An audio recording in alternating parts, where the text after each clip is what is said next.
সম্মানিত হাজিরিন, আপনাদের খেদমতে কোরআনুল কারীম থেকে ছোট্ট একটি আয়াতে কারিমা তেলাওয়াত করেছি। আল্লাহ পাক রব্বুল আলামিন যদি আমাকে তৌফিক দান করেন তবে অল্প সময়ের ভেতরে ইনশাআল্লাহ এই আয়াতের উপরে আলোচনা হবে। সম্মানিত হাজিরিন, এই আয়াতের ভেতরে আল্লাহ পাক রব্বুল আলামিন একটা কথা বান্দাদেরকে স্পষ্টভাবে জানিয়ে দিচ্ছেন যে পৃথিবীর মানুষ, তোমরা কান খুলে শুনে রাখো, আমি আল্লাহ পাকের ঘোষণা, আমি আল্লাহ পাকের কথা, ইন্না নাহনু নাযালনা যিকরা ওয়া ইন্না লাহু লাহাফিজুন। আমি আল্লাহ পাক রব্বুল আলামিন আমার কালামুল্লাহ দুনিয়ার ভিতরে নিঃসন্দেহে নাজিল করেছি। শুধু নাজিল করলাম তাই নয়, এই কোরআনুল কারীমকে কিয়ামত পর্যন্ত জিন্দা রাখার, হেফাজত করার দায়িত্ব আমি আল্লাহ স্বয়ং নিজে নিলাম। সুতরাং বোঝা গেল এই যে কালামুল্লাহ, এই কালামুল্লাহর কথা বললে অনেকের সহ্য হয় না। আজ থেকে বিগত কয়েক বছর আগেই তাকায় দেখেন, এইরকম কালামের কোরআনের মাহফিল করলে মাহফিলে বাধা আসে নাই? এমনকি আমাদের সামনে থেকে মাইক পর্যন্ত কেড়ে নেওয়া হয়েছে। আচ্ছা বলেন তো, এই যে মাইক কেড়ে নিয়েছে, কথা বলতে বাধা দিয়েছে, হাজার হাজার লক্ষ লক্ষ ওলামায়ে কেরামদেরকে, নিরপরাধ মানুষগুলোকে কারাগারের মধ্যে বন্দি করে রেখে দিয়েছে, তারপরেও কি কোরআনের দাওয়াত দেওয়াকে বন্ধ হয়েছে? আপনারা শুনলে অবাক হবেন। ভারতের জমিনে আজ থেকে কয়েক বছর আগে কিছু কুলাঙ্গার, কিছু নাস্তিক বেঈমানরা ওরা চিন্তা করলো মুসলমানদের গোমরাহ কেমনে করা যায়। এই চিন্তা করতে করতে করতে তারা এক পর্যায়ে চিন্তা করলো, হয়তো মুসলমানদের সবচাইতে বড় যে হাতিয়ার সেটা হচ্ছে আল্লাহ পাকের কালাম। এই কালামগুলো যদি আমাদের হিন্দুস্তান থেকে যদি আমরা পুরায়া যদি বিলুপ্ত করতে পারি, তাহলে মনে হয় পৃথিবীর মুসলমানরা দিনহারা পথ বলা হয়ে যাবে। এই মিশন নিয়ে তারা ভারতের জমিনে হাজার হাজার কোরআনের লাইব্রেরিগুলোতে আগুন দিয়া জ্বালায় পোড়ায় দিয়েছে।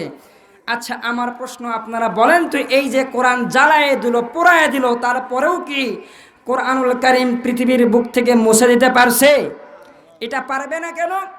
এর জিম্মা, এর দায়িত্ব নিয়েছেন কে? আল্লাহ। আল্লাহ বলে, ইন্না নাহনু নাযালনা যিকরা ওয়া ইন্না লাহু লাহাফিজুন। আমি আল্লাহ পাক ওয়াদা করলাম, কোরআনকে আমি আল্লাহ নিঃসন্দেহে নাজিল করলাম এবং এটার হেফাজতের দায়িত্ব আমি আল্লাহ নিজে নিলাম। সম্মানিত ভাই, এই জন্য বলতে চাই, কোরআনের পক্ষে থাকলে বাধা আসবেই, হামলা হবে, কিন্তু ভয় পাওয়া চলবে না। রাসূলুল্লাহ সাল্লাল্লাহু আলাইহি সাল্লামের জামানায় আল্লাহর পয়গম্বর 40 বছর আগে নবুয়ত পাওয়ার আগ পর্যন্ত মক্কার কাফের, ইহুদি, মুশরিক, বেঈমান যারা ছিল, তারাও বলছে মুহাম্মাদের চাইতে ভালো মানুষ মক্কার ভেতরে একটাও নাই। বলছে কি না? বলছে। কিন্তু রাসূল যখন নবুয়ত পেলেন, আল্লাহ যখন বললেন, নবীজি আপনি কি করেন? কোরআনের দাওয়াত দেওয়া শুরু করেন। ইয়া আইয়ুহার রাসূলু বাল্লিগ মা উনজিলা ইলাইকা ফামা বাল্লাগতা রিসালাতাকা ওয়াল্লাহু ইয়াসিমুকা মিনান নাস। ও নবীজি, আপনার কাছে আমি আল্লাহর পক্ষ থেকে যে জিনিসগুলো আপনাকে আমি দিলাম, নাজিল করলাম কোরআনের ভেতরে, আপনি এ টু জেড সব কিছু আপনার উম্মতের মধ্যে পৌঁছায় দেন, বলে দেন। তো যেই মুহাম্মদ 40 বছর আগ পর্যন্ত প্রত্যেকটা ইহুদি নাস্তিকদের কলেজের স্পন্দন, ভালোবাসার মানুষ ছিল, সেই মুহাম্মদ যখন মাওলা পাকের কালামের দাওয়াত দিল, তখন ওরাই কয় মুহাম্মাদের চাইতে জঘন্য মানুষ মক্কার ভেতরে একটাও। সুতরাং বিশ্ব নবীকে যদি গালিগালাজ করে, বিশ্ব নবীকে যদি মারার প্ল্যান করা হয়ে থাকে, খোদার কসম, আমরা কোরআনের পক্ষে কথা বললে আমাদেরও বিরুদ্ধে মামলা হামলা করবে। রসুলের বিরুদ্ধে যারা মামলা করেছিল, হামলা করেছিল, এরা ইয়াজিদ বাহিনী, এরাই মনে করেন আবু জেহেল, উতবা সাহেব, লাহাবের বাহিনী। বর্তমান বাংলাদেশের মুসলমানদের ভিতরে যারা কোরআন হাদিসের কথা বলে, বিরোধী করবে, বুঝতে হবে ওরা আবু জেহেলেরই পার্টি। কথা বলেন ঠিক না বেঠিক? সম্মানিত ভাই, আমি যেই কথা বলতে চাচ্ছিলাম, তো আমার কথা ওটা নয়।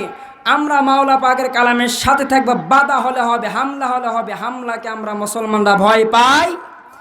সম্মানিত ভাই, আমি আপনাদের খেদমতে যেই কথা বলতে চাচ্ছিলাম, আল্লাহ পাকের কালামের সাথে সম্পর্ক রাখলে, মুহাব্বত রাখলে, আল্লাহ তাআলা যেমনভাবে তারা কালামকে হেফাজত করেন, ঠিক তেমনিভাবে বান্দাকেও আল্লাহ হেফাজত করবেন।